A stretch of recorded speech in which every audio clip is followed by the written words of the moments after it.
It is an active breathing protocol. So what's nice about it is you're doing something, which is very helpful when, sitting and doing nothing feels uncomfortable. You're doing something with your breath. You're actively modulating your breath, but the result is a very, very peaceful state of mind. I think that, one of the results of sitting meditation that we seek is to be calmer and in a more peaceful, settled, quiet state of mind. And that is also what can happen through the breathing. I'm Casey Main, author, writer, and party girl turned spiritual junkie. And I'm dedicated to helping you better understand the most important and most complicated relationship you'll ever be in, the one you have with yourself. It's the only relationship that you're in for the entirety of your time here, and it affects every single aspect of your life. Yet it is the one most often overlooked. This podcast is here to help you explore that relationship, get to know yourself so you can accept yourself, heal yourself, and become a better version of yourself. So let's get to it.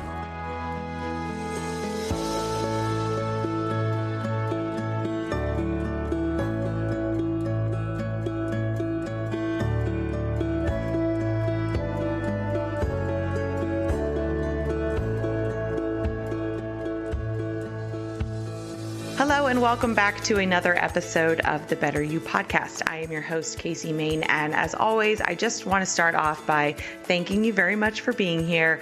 I know that there are a lot of different things pulling at everybody's time, including like a million podcasts. So the fact that you're listening to mine just really, it means a lot to me. And I know I've just started to say that in the beginning of every single episode, but it's true. And I don't know, who's listening to which episode. So I want you guys to know how much I do appreciate and value. And I'm just so grateful for the fact that you guys are listening because I am enjoying doing this. I want to continue to do it. I love having these conversations and finding cool guests and cool topics and all of that. And so I want to continue to do it. And I am trying to grow the show. So I actually, as I record this intro, I am live on Instagram, which is something I think I've maybe done once in my life, but not something I'm super comfortable with. But as I was just saying on the Instagram live, I've started to learn a lot more about like digital marketing and kind of how to get your stuff seen and grow and all that stuff. And I mean, it's no joke. It's like a freaking science. Like if you're putting stuff out into the interwebs and just assuming people are seeing it, they're not. Like, it's just amazing the way the social media algorithms work. And then who even knows how the podcasting algorithms work and all that stuff. So I do know that doing videos and going live helps. So my plan is to maybe go live while I record these intros to give everybody a little bit of a behind the scenes look. So if you're not already following the podcast on Instagram, then please do. We're at the Better You podcast, and you should be able to see a lot more just behind the scenes stuff of me attempting to learn how to do this whole podcasting thing. So I am doing my part to grow it. And if you guys want to help me, there's two big ways you can do that. So one is leaving a rating or review on whatever podcasting app you're listening on. I know it's really easy on Apple Podcasts. That's how I listen to podcasts. So I'm not sure about the other ones, but if you have the ability to leave a rating or a review, if you can do that, that would really just help a lot. And then the second way you can help is always by just sharing the show. So send it to friends or post it on your socials or whatever. Anything in that regard will absolutely help. So I will continue to go live and do videos, even though I'm super uncomfortable. And if you guys share the show and rate the show, then we can all grow it together and continue to learn more about ourselves. So I'm very excited. I know I say that like in every episode also about this conversation, but this is a really good one. So if you guys have been following the podcast for a while, you know I have like a little bit of a nerdy side, and that I like the like science and research and data, and especially when that intersects with more of the like personal development world. So today's conversation is absolutely falls in that world, and it's like the perfect follow-up to last week's episode. So if you haven't listened to that one yet, definitely do. It's with Michael Melberg, and he's got a great new book out on productivity, but he really takes this just very refreshing and holistic view of productivity that is not all about like go, go, go, hustle and grind. It's more, okay, let's look at like what really makes you happy and what's really important in your life. And then how do you make sure you're dedicating time to that? And then ultimately that will make you more productive. And that message just falls totally in line with what today's guest talks about in terms of what really makes us happy. So before we jump into her bio and what we're going to be talking about, a couple other episodes I recommend that are related to this topic.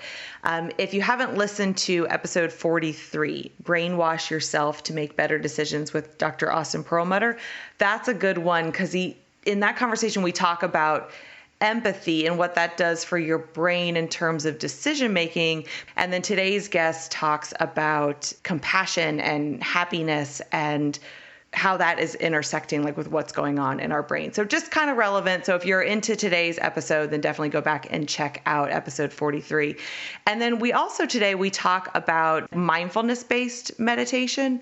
And if you want to go way back to the beginning of the year, episode 23, meditation to reduce stress, increase focus, and rest your brain with Monty Shalmali, is all about mindfulness-based meditation. And he actually created a great meditation app that is mindfulness-based meditation. So it's a great app. It's a great meditation. We kind of talk about today. I have a really hard time doing it, but if you try it and it's your thing, then it has like incredible benefits.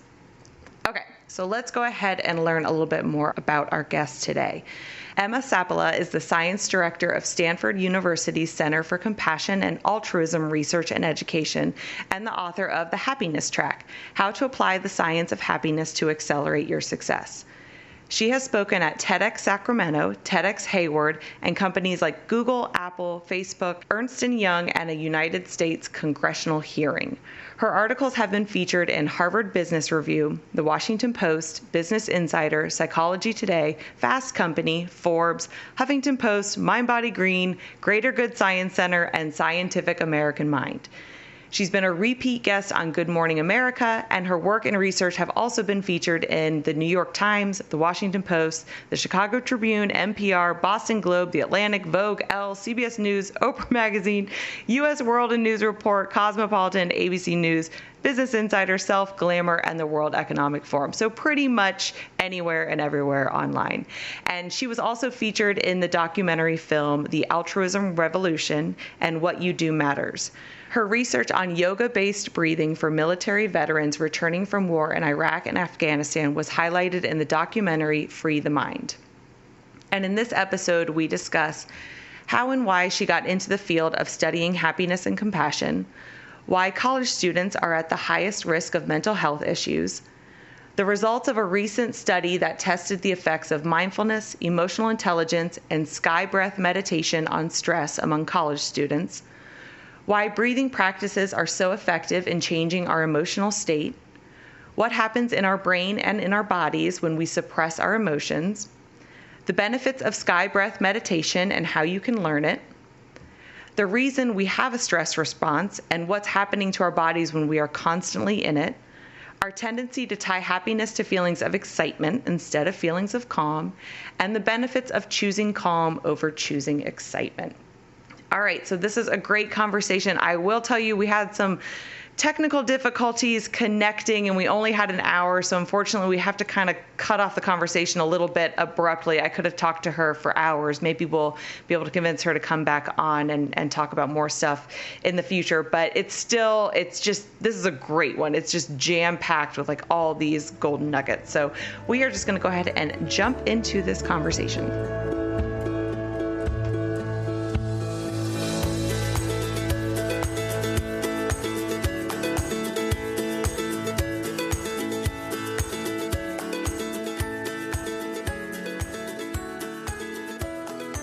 Okay, so I want to start with your role. So you are the science director of Stanford Center for Compassion and Altruism Research and Education.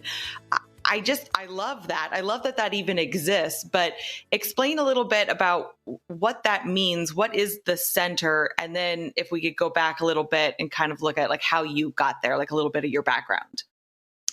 Sure. Yeah. The Center for Compassion and Altruism Research and Education at Stanford is a center that has been focused on supporting supporting and conducting a research on compassion, and then promoting it in various ways through conferences and so forth. Really, I think the center has played a major role in inspiring and producing more research on compassion and getting the word out. So we produced a book called the Oxford Handbook of Compassion Science, which is an academic handbook sort of summarizing a lot of the research that's out there, and just to kind of bring that out. And it was in part co-founded or co-sponsored by the Dalai Lama. Oh, wow. With this idea of really trying to bring this out more to people, because if you look at the research, compassion is probably the greatest predictor of health, happiness, and longevity that there is in the literature. And nobody knows this because every marketing agent out there is trying to tell you that in order to be happy, healthy, and live long, you need to buy or consume or whatever their stuff. But actually compassion is the most predictive. But of course, no one's going to make any money off that. Right. Because that's something we can all just do internally. Okay. So how do you define compassion? Because even when I think about it, I guess I'm having a hard time distinguishing between compassion and empathy. Yeah. Empathy is your ability to feel another person's emotion. So if you walk in the room, somebody's stressed, all of a sudden you're stressed. If you walk in the room, someone's sad, and you can feel that. You walk in the room, someone's laughing hysterically and you're laughing and you don't even know what the joke was. Those are kind of examples of empathy. It's our internal ability to experience and feel other people's emotion. Compassion is noticing another person's suffering, emotional suffering, physical suffering, and wishing to be of help in some manner. That's the difference, scientifically speaking. And you'd asked how I got to the center. I have been really intent in my whole sort of career to think about what makes people happy. So I grew up in Paris, France, where everything is so easy and beautiful and tasty and yummy and all that. But people are really grumpy and always focused on the negative and what's going wrong. And so then I moved to the US for college and I saw, okay, here people are much more positive, and it was such a breath of fresh air. But then I also noticed, gosh, like, why are they running? Like, where are they running to? Why are they working so hard? It like consumes them, And there's some suffering there from that burnout and just constantly trying to prove something, right? So then I thought, okay, what is happiness? Then I moved to China after college, and I saw people who had literally nothing, very, very little, and yet had this joy and this sort of resilience. And I thought, wow, like, what is it that they have, But there was also an emptiness there. There was a spiritual emptiness. There was because it was very consumerist focused. So I sort of came back and just have focused my career on thinking about what makes us happy, what makes us resilient, what are the ways that our lives can be most meaningful in the short time that we have on the planet.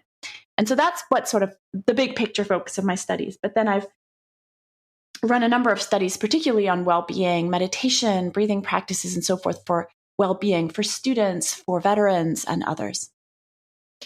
Okay, I love that. And this might be, I don't know, it might be a silly question, but okay. So studying something like happiness from a scientific perspective, which is all, testing and all just process and great. But how do you go about doing that? Because isn't happiness essentially always going to be self-reported, in which case we've got our own whatever internal biases we've got going on that'll just always make our answers like subjective? Absolutely. So first of all, happiness is subjective, right? So some people experience happiness as emotions like excitement and thrill and like sort of high intensity. Other people experience happiness as emotions like calm, peaceful. So really, your definition of happiness for yourself is going to be different according to who you are. But in terms of measuring it, what I've been trying to do is sort of look at populations that are in stressful situations or have, and how can we help buffer that so that they have less of the anxiety, the depression, the negative emotions we know are associated, mostly people associate those with suffering and not wanting to feel those kinds of emotions. And we wanted to see, is there a way we can help with that? So we just ran a study at Yale with undergraduates, and we know that 18 to 25-year-olds are most at risk for mental health issues. Suicide is the second leading cause of death in that population, which is crazy. The seventh for other age groups. And so we looked at different well-being interventions and randomly assigned students to either a control condition that had no intervention or to one of three interventions. One was a mindfulness-based stress reduction, which you most undoubtedly have heard of. The other was called Sky Campus Happiness, which is a breathing protocol that I had studied before. And another one was the emotional intelligence paradigm. And so program. So we had the students take these classes during the course of a semester over 8 weeks. And then we looked pre and post at changes in self-reported anxiety, depression, stress, but also on the positive side, mindfulness, positive emotions, social connection, and so forth. And so we actually, we didn't have any physiological measurements for this study, but what we did do is we compared each of the well-being programs to the control group. And at the end of the semester, took a look at which students actually benefited most, right? And so what we found was that, interestingly, we found that the mindfulness group did not have any significant changes compared to the control group. And the emotional intelligence had one improvement in mindfulness. And then the breathing protocol had the most. It improved stress, depression, and mental health days, and then improved positive emotion and social connection, as well as mindfulness. So that's the latest study we ran. Okay, so I want to dive into that a little bit more, but first, I did. That's so interesting. I had just like a little aha moment where you say like happiness is subjective, and that's true. So I guess then you can look at happiness two ways, like testing or researching what makes someone happy or what decreases, like you said, those factors that we know aren't making people happy, like the stress, anxiety, all of that. So that's an interesting way to look at it. Has the 18 to 25 at highest risk for mental health, has that always been the case, or is that more recent? This is such an insightful question. So the last decade has seen a steep decline in mental health for 18 to 25-year-olds. You can stipulate a lot of reasons for that. Some people say it's, they're the ones who've grown up with technology, grown up with cell phone, various reasons. Also looking at our planet. I mean, they've landed on a planet where our environment is crumbling, right? And so there are many reasons that there could be here, and look at around what's happening right now in the pandemic, politically, with racial tensions, et cetera. There are a lot of reasons for that age group to look around and be like, where have I landed? What is going on here? So, we could stipulate about a number of things, but yes, it's been a steep decline over the last 10 years. And to the point where campuses are not able to keep up with the demand for counseling and psychiatric services. They're overwhelmed. They're trying to hire more staff. They're not meeting students' needs. And that's why we ran the study thinking, hey, wait a second. Why don't we're teaching people to think, we're teaching students to think and to write and to, sort of these life skills, but we're not teaching them how to live. We're not teaching them how to regulate their own emotions, how to build psychological resilience. And that's why we wanted to see, can we offer these kinds of programs? And what we found is, you can through, in particular through that Sky Campus Happiness program, you can build resilience. So that was one of the motivating factors. I love that so much, because you're right, that if you look at the age group that's in college today, and so it's probably been, I guess I'm more than 10 years out of college. That's upsetting to realize. But if you look at that age group and the world they've grown up in, it is very different. And that's just so sad that then they're called, I look back on my college experience and it was just this kind of stress-free. I mean, I had some stress that came with school and all that, obviously, but it was just this fun. I was, if anything, oblivious to whatever was wrong with the world at that point in time. And it was this carefree, fun time. But I can see how that wouldn't be the case. And probably even these younger generations, leading into college, is probably just in those college years or 18 to 25 that they have the awareness of whatever they've got going on internally. But I mean, they're growing up on their phones and on this technology. And then you look at the cyberbullying and then the physiological effects of all the screen time and not being outside, and all of that maybe just like culminates in the 18 to 25 where they are like, whoa, I'm feeling it. Yeah, absolutely. And when you look at the stats on Gen Z, they are more aware, they care more, they're more values driven and less materially driven. And so they're not being necessarily fed what they need. They're not necessarily surrounded, like they only care about brands that make a difference. They have this incredible perspective. And yet they're also surrounded with this sort of very materialistic world that is in many ways right now, looking at the news cycle, devoid of values, right? Yes. Yes. Okay. All right. Before we hop into the study, because I'm interested in what were more about the three different methods. The Sky Campus Happiness Program. So this is a program that goes to various universities and college campuses and implements this mindfulness or compassion or breath work. Like, just it's available on the campus. It's offered through a nonprofit called International Association for Human Values, and it's a class that incorporates a lot of breath work, which I can talk to you more about regarding the science of that, but also factors like some positive psychology, social connection and belonging is like a huge outcome, and part of the protocol service. So they actually do some community service as well. And then there are some emotional intelligence skills that are built into the program. So it's very comprehensive. And that's why we think we probably got so many results, was because of the comprehensive nature of the program that hits a lot of things, not just mindfulness or not just this or that, but like a lot. All of the things that research shows are predictive of psychological health, well-being.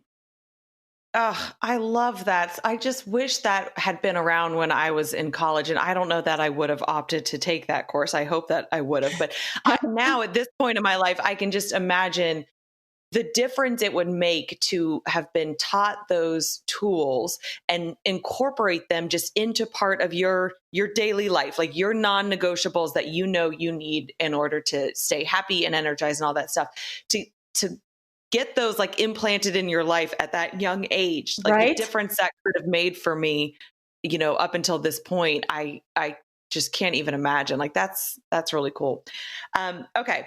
All right. So I'm curious about the three different methods. So you said there was the mindfulness stress reduction, the Sky meditation, which was a lot of breath work, I believe, and then the emotional intelligence. So let's start with like, what was the mindfulness stress reduction? Like, what did that program entail? Yeah. So mindfulness-based stress reduction, or MBSR for short, is this program. It's an 8-week meditation program that has been studied, and there are many types of meditation, and this program particularly focuses on mindfulness-based stress reduction. So mindfulness meditation, which is, a meditation that involves present moment awareness from moment to moment without judgment. Mm-hmm. And the program has been shown to be beneficial in some populations. It's also been shown to have mixed findings depending on the population. And here we think that the reason that there were no results that showed significance was perhaps because it's not so tailored to university populations as much as the other programs. That might be one of the reasons. The other reason being that it's uniquely focused on one practice, is just mindfulness meditation, maybe some loving kindness meditation. And if that doesn't click with someone, then the whole program doesn't necessarily have that impact, right? So the other program was an emotional intelligence program, which was taught skills of how to regulate your emotions. It didn't have any practice component to it, but it had sort of a teaching skills for how you can handle difficult emotions. And that program improved mindfulness. That was sort of interesting, but probably because it helped people be aware of their emotional states. So in that way, it probably improved mindfulness. Yeah. That's very interesting. Emotional intelligence just being taught. I think every student, every human everywhere should be taught this at some point in time. comes more naturally to some than others. Yes. But mindfulness, especially like the mindfulness meditations, and I'm in and out on trying to have a meditation practice and what type really works for me. But that I find that very difficult. So I'm not surprised, and not to devalue it, because I believe it's extremely valuable, but I think that's hard to do. Especially if you're not doing other stuff with it or before it. Like, I feel like that's like an advanced level of self-work, being able to really sit in those mindfulness, present moment awareness meditations. Yeah, no, I think you're right. It is very challenging. And, I have a sort of a theory of why it's been so popular in the research, because researchers, scientists are very much focused in their work on observing things objectively and testing them in supposedly in a non-judgmental way and so forth, which is exactly what mindfulness meditation is, right? So it really clicks with scientists because it keeps them in the same kind of framework that they're in for the rest of their work. But I don't know if it will always click for everyone. That's what the research shows, is that it's really beneficial for some people. And in other cases, it's not that much different from any other kind of thing. So the data is mixed. And I think that for some people, for example, the veterans that I worked with, so when you have high anxiety, sitting with your eyes closed and observing your mind is very anxiety provoking, or you become so aware of that anxiety that it's almost unbearable. It causes more anxiety. Unbearable. Yeah.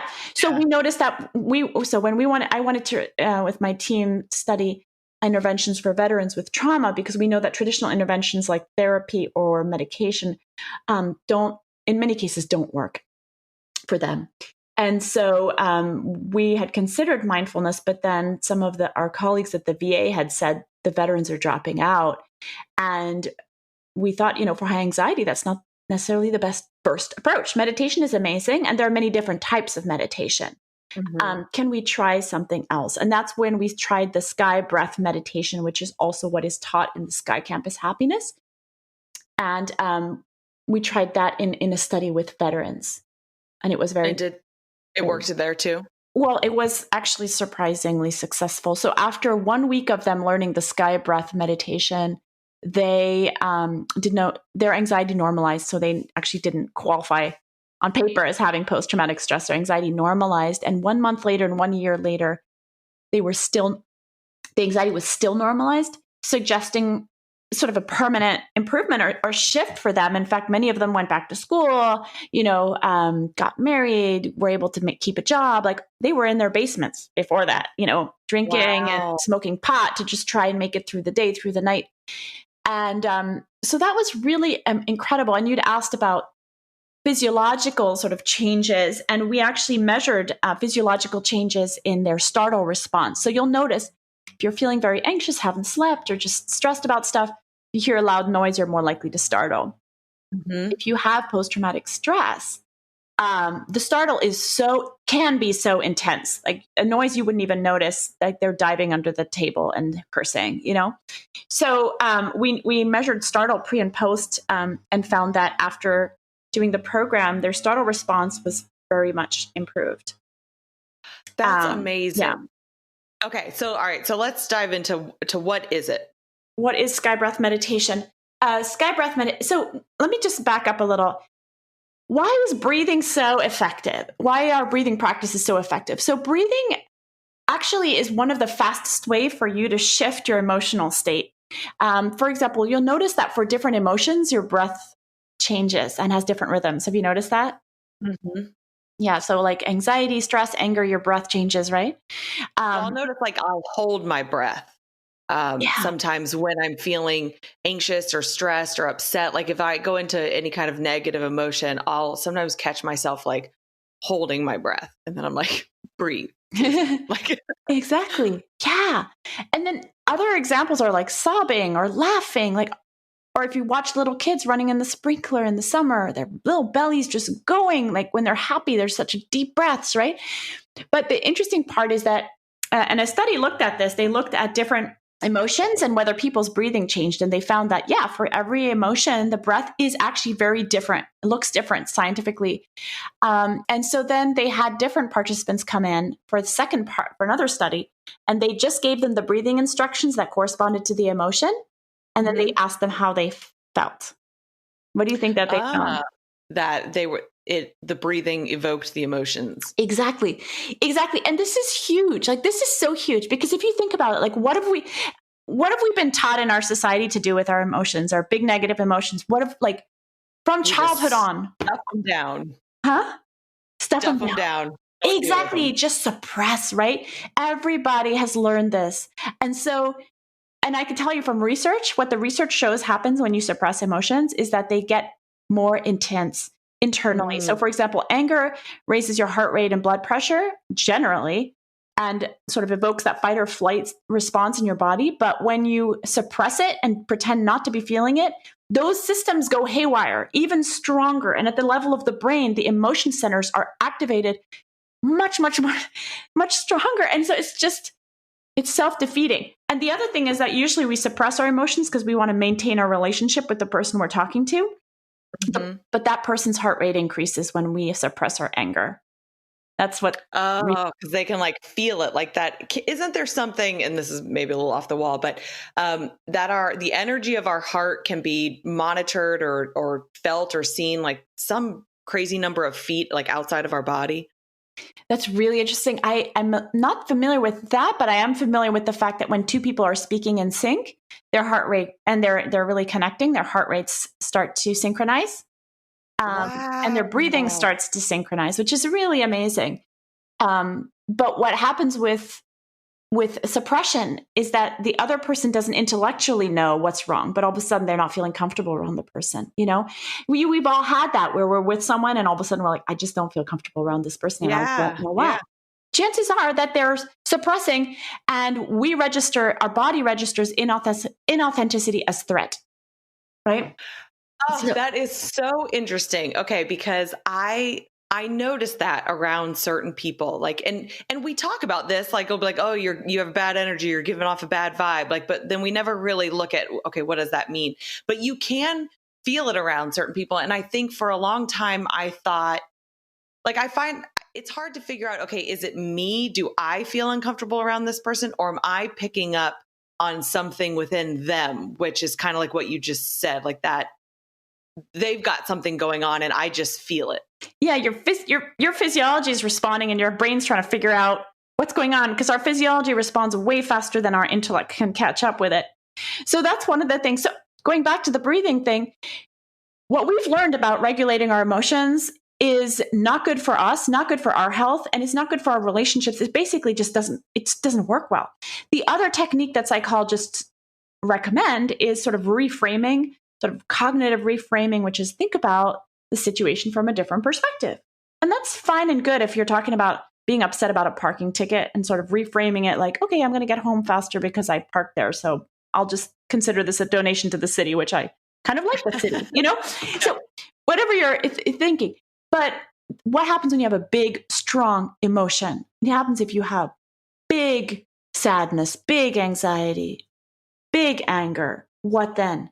You can't talk your way out of it, because literally the parts of your brain that evoke those emotions, they take over, and the prefrontal cortex, which is your logical reasoning areas of the brain, are deactivated in many ways, which is why it's very hard to talk our way out of difficult emotions, big emotions. Okay, so that's sort of the backdrop. So what do we do for those big emotions? This is where that study I just talked about with breathing is so powerful, because through our breathing, we bypass our brain and we go right into our physiology, calm ourselves down. When we're calm, we can think about things from a different perspective. Does that make sense? Yes. And we've sort of overlooked breathing, especially in the research, because it's just this thing that we do. And yet it has this powerful impact on our physiology, and accordingly really can impact our mind. Other really simple things about breathing: when you inhale, your heart rate, blood pressure increase. When you exhale, they decrease, they slow down. What does that mean? When you lengthen your exhales, you start to calm down your physiology. So super simple exercise, maybe is just to close your eyes and just breathe in for 4 and out for 8, and to do that for 5 minutes, and then notice how you feel. Guaranteed you're going to feel different. With anxiety or anything like that, this can really help. But anyway, so that is some of the backdrop, some of the research on breathing. And the Sky Breath Meditation protocol is it's probably the most comprehensive breathing protocol I have ever encountered. And and perhaps for that reason, it has this incredible impact on anxiety, depression, stress. So our study at Yale, there was replicated by another study that actually came out of Harvard and the University of Arizona the same month as our study, with the same findings as us, but they also had some physiology. So they found that after practicing the Sky Breath Meditation, participants actually showed less stress response in anticipation of a stressful event than people who'd just gone through a cognitive behavioral traditional kind of well-being stress reduction program. Yeah, and they also found that those results were maintained and strengthened 3 months later. So, wow. Okay, so that's like, if you know you've got to do something stressful that would normally cause anxiety leading up to that, that was reduced. Yeah. Yes. Well, here's an example. You have an interview or something and you're kind of stressed about it, right? So right beforehand, your heart rate increases, right? You have to get on stage to give a talk. Mm-hmm. Your whole physiology can get activated with stress, right? That's what we're talking about here. And so they found that after doing the Sky Breath Meditation, those who participated in the program showed less of a response than they would have prior to the program.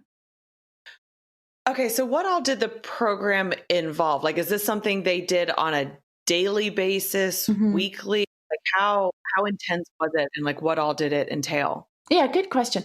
So the Sky Breath Meditation can be learned over 3 consecutive sessions, so over 3 days, like a couple hours a day. And that's how it's usually taught, just over 3 days. And then you get a home practice that you can do. It's short, it's like 20 minutes on a daily basis, or however often you want to do it, I guess. So so our program looked over 8 weeks because we wanted to look over the course of a semester.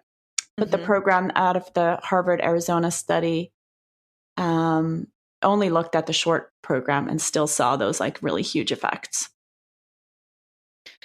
Okay. So, all right.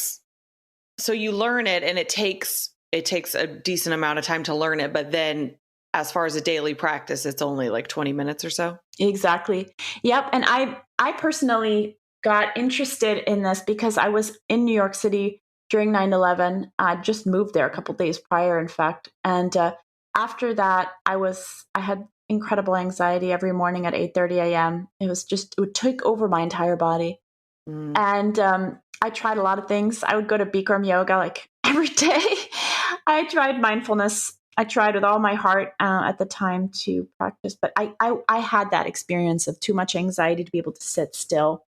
And it wasn't until I learned a breathing protocol, the Sky Breath Meditation, that I realized, like I can calm myself down. And so that's inspired some of the research studies that I conducted to see, okay, well, will this work in other populations that have anxiety and stress? This is so cool. Can those of us who are not on a college campus learn it? Like, how does the average person learn how to do it? Yeah, the average person can learn it through a nonprofit called Art of Living. So it's just like it's like artofliving.org. I think it's a nonprofit. Yeah, I've heard of them actually. Yeah, but veterans actually can take a program through an organization called Project Welcome Home Troops, veterans and active military and military families. So that's really cool. And then there are even programs for kids. There's a program in school. It's called Sky Schools, where they work with schools, Sky Kids, Sky Schools, and then there's the Sky Campus Happiness. There's even a prison program. Can it be taught? I'm hoping yes, especially these days. Can it be taught virtually, or is this something that your city where you are has to have some kind of a program? It's taught virtually at the moment. So I know that the Sky Campus Happiness people, they have been teaching a lot online at different universities, because right now a lot of universities are really focusing on mental health and well-being. And so it can be taught virtually. Okay. So Do you think that a breathing program like this, like for those of us who struggle to do any kind of mindfulness-based meditation or meditation in general, will doing a breathing program have kind of the same benefits? Like, can we feel good about, okay, well, I can do my breathing exercises for 20 minutes every day. I can't meditate. Like, does that suffice for our mental health? I think so. I think there's a reason it's called sky breath meditation because it is an active breathing protocol. So what's nice about it is you're doing something, which is very helpful when, sitting and doing nothing feels uncomfortable. You're doing something with your breath. You're actively modulating your breath. But the result is a very, very peaceful state of mind. And so what we're finding is that, mindfulness is one of the things that has increased through the practice. So I think that, one of the results of sitting meditation that we seek is to be calmer and in a more peaceful, settled, quiet state of mind. And that is also what can happen through the breathing. And then if but there's no reason not to also meditate. What I found is that after practicing the breathing for a while, I was suddenly able to meditate. So yeah, thinking that, it might have the effect of all of a sudden now you enjoy or are able to meditate. Exactly. Because you've already kind of done that base work of kind of calming your mind down. Yes. And in fact, if you look at these traditions all come from, the yogic tradition from India. And the traditional way of doing things is first you do some yoga asanas in order to get the wiggles out of your body, right? And then you do the breathing, gets the wiggles out of your mind, and then you meditate. So there's that sort of sequencing that is traditional. But I think that the sky breath meditation is just efficient for these times when we don't have a lot of time. We need stuff that works. We need it to work fast. You know what I mean? That's sort of where we're at right now. And in that sense, I think this is a very efficient practice and effective. Okay, I love that. And that's actually the perfect segue into talking about your book, The Happiness Track, which talks about kind of our incorrect views of what makes us happy, and kind of touching back to, you mentioned this, like the go, go, go and how busy we are and all of that versus what science shows actually makes us happy. So I want to talk about that a little bit. Let's start with some of our outdated theories of success. Like what has been kind of the running mantra of happiness and success that actually is not working? Yeah, so there are a number of them, but I would say the main one, and one we see every day all around us, is this idea that in order to get things done, you need to be busy, busy, busy, go, go, go, stressed, stressed, stressed. We complain about stress, but we also worship at the temple of stress, right? We feel like this, oh, I need to get stuff done. Let me drink like 3 more coffees, or let me overschedule myself, or wait till the last minute to get things done. There's this idea that in order to be productive, we have to have our adrenaline rushing through our body. And then we also complain about burnout and being tired at 2 p.m. and being exhausted at 5, 6 p.m. It's like, why? Were you laying bricks? Were you doing hard physical labor? No, you were sitting at a computer, maybe doing some emails, maybe doing some meetings, whatever. We're not supposed to be that tired, that exhausted. We're not supposed to have, a lot of modern diseases these days, diabetes and cancer and all that, they're linked to high inflammation in the body. And stress is nothing but an inflammatory process. So what I'm saying is we have come to believe that in order to be successful, we need to constantly be in this sort of high adrenaline, high stress mode. And yet it is burning us out extremely fast. So there's a professor at Stanford called Bob Sapolsky who says we're only supposed to feel stress 5 minutes in our life right before we die. And he's an amazing guy. He wrote a book called Why Zebras Don't Get Ulcers. And but his point is the stress response is there to save our life. It is only supposed to be there. Like there's an oncoming semi and you're in the middle of the road, run. Like it's supposed to help, rush the blood. It brushes the blood to your muscles. It boosts your immune system in case you're going to get wounded. It helps you run faster. Your attention and memory become super clear and sharp for those 5 minutes, right? To help save your life. But if you rely on your stress response all the time, you're burning out all those systems. Your immune system plummets, your attention and memory actually decrease in their ability.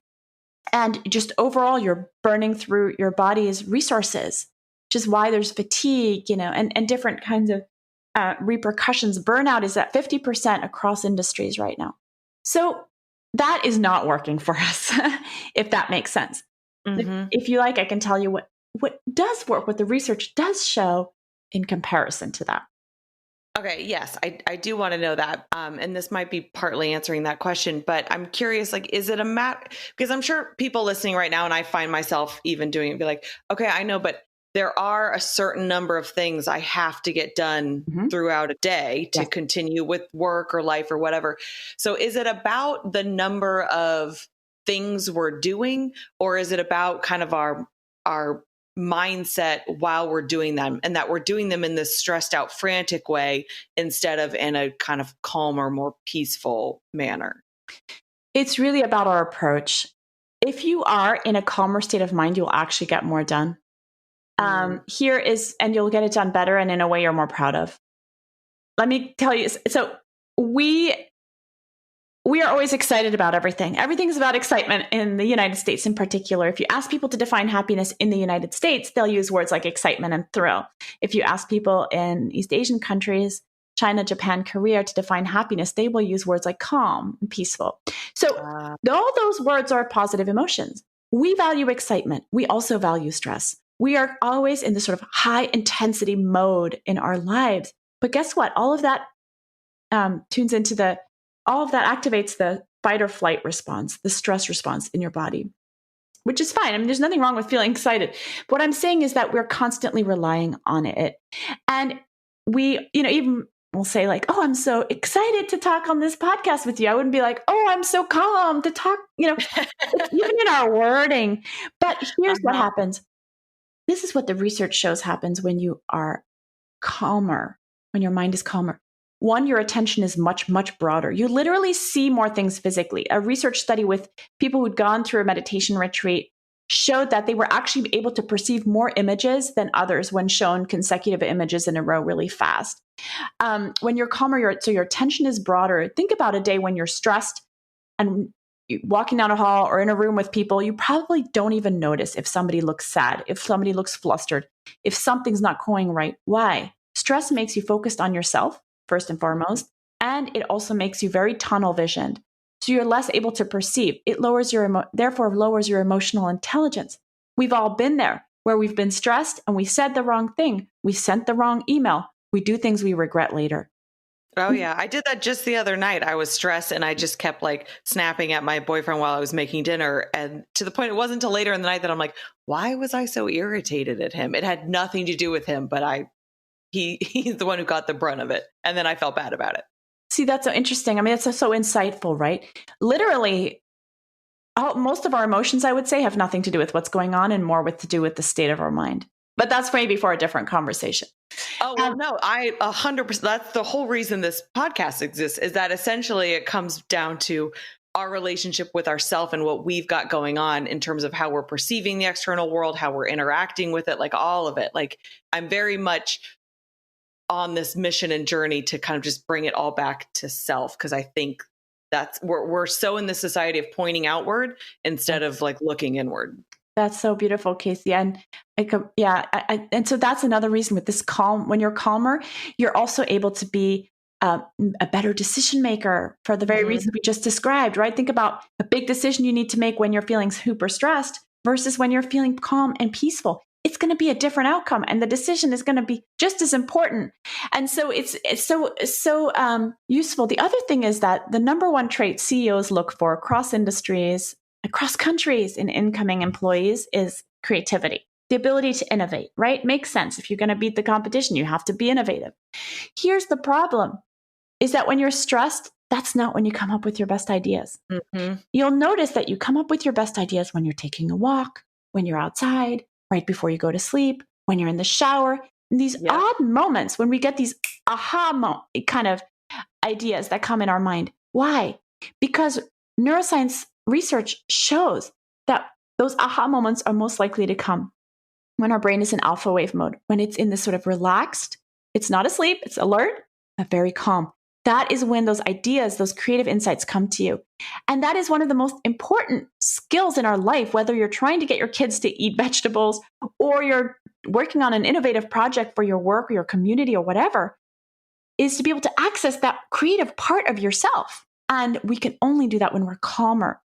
When you're calmer, you also burn out less. You manage your energy. We all want more energy, and we're burning it out so fast. And when you're calmer, you're not constantly in that fight or flight mode. You're in the rest and digest mode, which allows you to collect your resources, build your resources. Over time, you're not tired. It's 5, 6 p.m. You're not exhausted. And finally, I would say one of the last things with calmness is that it gives you more power. Think about two people coming up to a negotiation table. One is anxious for a result, hasn't slept, is sweating. The other one could just walk away, cool as a cucumber. That's the person who has all the power. Similarly, if you're in a room, there's a fire, there's an emergency, there's a group of people, and maybe among that group of people, there's a boss, there's a appointed leader, right? But who is the person everyone will follow? They're going to follow the person who is calm and collected. That is actually the leader, regardless of whether that person is the boss or not. So much to calmness that we have not realized.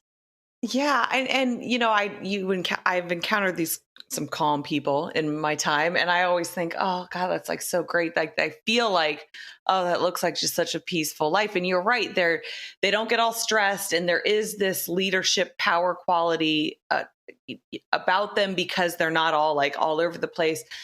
But I feel like it's tough because our culture really values someone who is extroverted and charismatic and has a lot of personality. You know what I mean? Like that, those are things our society tends to view as, and probably because we value excitement, like more fun and whatever. So yes, I don't know. Part of me is like, oh, if I like just become this super calm person, I'm going to be viewed as boring. So great point.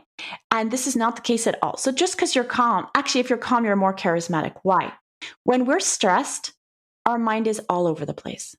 And when our mind is all over the place, we are not present. And if you look at the research on charisma, you will see that every single one of the traits of someone who is charismatic can be learned, can be trained. And it has everything to do with your ability to be empathic, to be enthusiastic, to meet eye contact, to speak to your audience the way that they can hear you. And all of those and a number of other traits too, but all of them have entirely and only to do with one thing, which is the ability to be fully present, fully present. We live in a world where almost no one is fully present, where people's minds are wandering constantly, where they're being interrupted or interrupting themselves in order to look at their technology. When was the last time someone listened to you? 100%, right? Even your partner or spouse, are they really fully there all the time?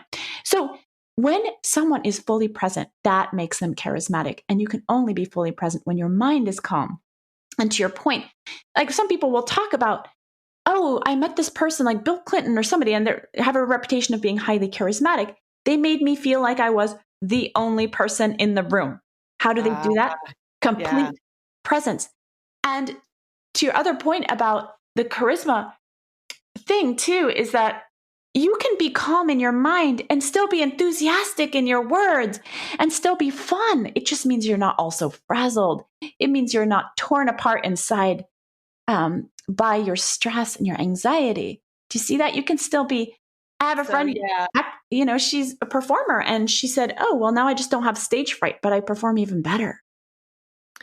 Yeah, because it's like an inner calm that allows you to be more aware and have better reactions externally. So that inner calmness gives you that awareness to then still be charismatic or whatever on the outside. That's interesting. Okay, I'd never thought of it like that. Okay, so in your book, you outline all these different ways to become more calm. Which I'm not going to give away because I want people to buy the book. So let's just end with you telling everybody where they can learn more about you and your work and get the book, even the center that you work for, like all of that. Sure. So I have a website, emmaseppala.com, EMMASEPPALA.com, where you have information on my book and articles that I've written on the topics we've talked about. and so forth. And I also have all the social media handles. And the center at Stanford is the Center for Compassion and Altruism Research and Education at Stanford University. And I'm also at Yale. I teach at the Yale School of Management and am the faculty director for the Women's Leadership Program there for executives. That is amazing. And I will link to all of that in the show notes. Thank you so much for coming on. This is just, I love talking about this stuff. And then it's so interesting to hear it from a science research perspective. So I really very much appreciate it. Thank you, Casey. Yeah, it was really fun to talk to you. All right, that is it for this week. Thank you again so much for listening. If you enjoyed this conversation or have been enjoying the show, then please rate and review and share with your friends, share on your socials, just share so we can grow the show and keep doing this. It's a lot of fun. I'm loving it, and I hope you guys are as well.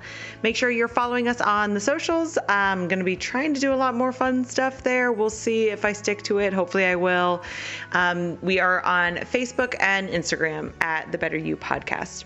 And I think that's it. Any feedback from me, you guys can always reach me at thebetteryoupodcast@gmail.com. And thank you again for listening. Hope you have a wonderful week.